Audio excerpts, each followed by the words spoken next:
നാന മരിച്ചപ്പോൾ അദ്ദേഹത്തോടൊപ്പം മരിക്കാൻ ആഗ്രഹിച്ച നാനി 10-12 ദിവസത്തോളം ഭക്ഷണമേ കഴിച്ചില്ല.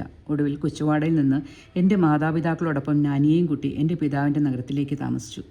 ഒരു വലിയ കുടുംബം, പിതാവിൻ്റെ സഹോദരന്മാർ, അവരുടെ ഭാര്യമാർ, നിറയെ കുട്ടികൾ, ഒരു വലിയ കൂട്ടുകുടുംബം. ആ ബഹളത്തിൽ നിന്ന് ഒറ്റയ്ക്ക് ജീവിക്കാൻ തീരുമാനിച്ച നാനി പുഴക്കരയിൽ ഒരു ചെറിയ വീട്ടിൽ.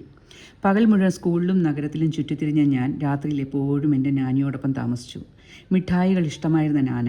രാത്രികൾ കിടക്കുന്നതിന് മുമ്പ് ഞാനും അദ്ദേഹവും പതിവായി കഴിച്ചിരുന്നു മിഠായികൾ. പക്ഷേ ജൈനർ രാത്രിയിൽ വെള്ളം പോലും കുടിക്കാറില്ലായിരുന്നു. 2 കാരണങ്ങളാൽ എനിക്ക് മാതാപിതാക്കളുടെ വീട്ടിൽ പോകാൻ കഴിഞ്ഞിരുന്നില്ല. ഒരു കാരണം മിഠായികൾ. അവിടെ ധാരാളം കുട്ടികളുണ്ടായിരുന്നു. ഒരു കുട്ടിക്ക് കൊടുക്കേണ്ടി വന്നാൽ എല്ലാ കുട്ടികളും ചോദിക്കും. രാത്രികളിൽ അത് മതത്തിന് വിരുദ്ധമായിരുന്നു. പക്ഷേ മിഠായികളില്ലാതെ എനിക്ക് ഉറങ്ങാൻ കഴിയുമായിരുന്നില്ല. രണ്ടാമതായി എൻ്റെ നാനി ഒറ്റയ്ക്കാണെന്ന് തോന്നുന്നുണ്ടാവും.